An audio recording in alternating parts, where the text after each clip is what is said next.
Weaknesses, பலவீனங்கள். TVK is a one man show அப்படின்னு சொல்றாங்க. விஜயனுடைய கரிஷ்மா மேல மிகுதியான ஒரு டிபெண்டன்சி, சார்பு இருக்கு. கட்சியினுடைய பலம் பெரும்பாலும் விஜயுடைய புகழ்ல தான் இருக்கு. விஜய் தான் நிக்கிற தொகுதியில அவர் ஜெயிச்சிருவாரு அப்படின்னு வச்சுக்கிட்டா கூட மற்ற தொகுதிகள்ல யார் நிப்பாங்க? அப்படிப்பட்ட மக்களுக்கு நெருக்கமான பிற முகங்கள் எங்க இருக்கு அப்படின்றது ஒரு மிகப்பெரிய பலவீனம். அடுத்ததா இன்எக்ஸ்பீரியன்ஸ். விஜய்க்கு அரசியல் அனுபவம் இல்ல. விஜய்க்கு முன்னோடியா எம்ஜிஆர், ஜெயலலிதா போன்றவங்க எல்லாருமே சினிமால இருந்து அரசியலுக்கு வந்தவங்க தான் அப்படின்னு வச்சுக்கிட்டாலும் கூட அவங்களுக்கு ஒரு வலிமையான அரசியல் அடித்தளம் இருந்தது. யாருமே வந்த ஒரே வருஷத்துல நேரடியா சிஎம் கேண்டிடேட் ஆயிடல. விஜய் இன்னும் படம் நடிச்சிட்டு இருக்காரு, எலீட் அரசியல் செய்யறாரு அப்படின்னு வரக்கூடிய விமர்சனங்கள் நம்ம கடந்து போகக்கூடிய விமர்சனங்கள் இல்ல. அடுத்தது, விஜய்க்கு சொந்த சிந்தனை குறைவு, கூட இருக்கிறவங்களுடைய இன்ஃபுளுன்ஸ்ல அவர் செயல்படுகிறார் அப்படின்ற ஒரு பார்வை. இதுக்கு வலு சேர்க்கும் வகையில யாருமே அவரை நேரடியா அணுக முடியாதபடி அவருடைய கட்சியினுடைய கட்டமைப்பு இருக்கு.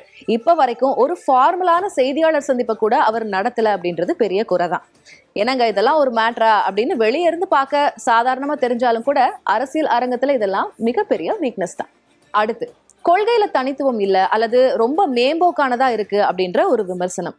திமுக அதிமுக கிட்ட இருந்து திராவிடத்தையும், நாதக கிட்ட இருந்து தமிழ் தேசியத்தையும் எடுத்து அப்படியே பெரியாரியம், அம்பேத்கரியம், மதச்சார்பின்மை, சமூக நீதி அப்படின்ற சித்தாந்தங்கள் எல்லாம் மேல தூவி கொடுத்துட்டாரு, எல்லாமே மேலோட்டமா இருக்கு அப்படின்ற ஒரு விமர்சனம் பலவீனமா தான் பார்க்கப்படுது.